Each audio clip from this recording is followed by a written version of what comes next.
এই আন্দোলন তখন কেবলমাত্র কোটা সংস্কার আন্দোলনে নিবদ্ধ ছিল, কিন্তু সেই আন্দোলনকে গণ অভ্যুত্থানের রূপ লাভ করে কিন্তু বেসরকারি বিশ্ববিদ্যালয়ের মাদ্রাসার শিক্ষার্থী এবং আপামর জনসাধারণ সবাই। জুলাই গণ অভ্যুত্থানে 18 মাস পরে অত্যন্ত দুঃখের সাথে বলতে হচ্ছে এই ইতিহাসগুলো এখন পর্যন্ত কেউ লিপিবদ্ধ করে নাই। বইয়ের পর বই তৈরি হয়েছে, আমি এই পর্যন্ত 12টি বই পড়েছি। আমি লেখকগুলোর নাম উচ্চারণ করতে চাই না, কিন্তু স্পষ্টভাবে এতটুকু বলতে চাই, এই বইগুলোর কোনো একটি অবস্থানে, কোনো একটি স্থানে বেসরকারি বিশ্ববিদ্যালয়ের অবস্থানকে কোনোভাবেই উত্তোলন করা হয় নাই বা কোনোভাবে নিবৃদ্ধ করা হয় নাই। আমি এখন মনে হচ্ছে 1971 সালের হিস্ট্রি রিপোর্ট দেখতে পাচ্ছি, যেভাবে সেখানে 1971 সালের ইতিহাস বিকৃত হয়েছিল, একইভাবে এই ইতিহাসগুলো এখন বিকৃত হচ্ছে।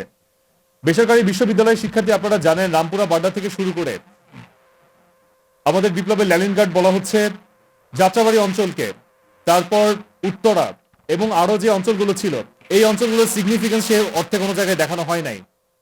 এমনকি 5ই আগস্ট প্রত্যেকটা বিশ্ববিদ্যালয়ের ক্যাম্পাসে হামলা হয়েছিল, সেই ফুটেজগুলো এখন আমাদের কাছে আছে। মিডিয়াতে এখন পর্যন্ত সেই ফুটেজগুলো প্রচার করতে দেওয়া হয় নাই।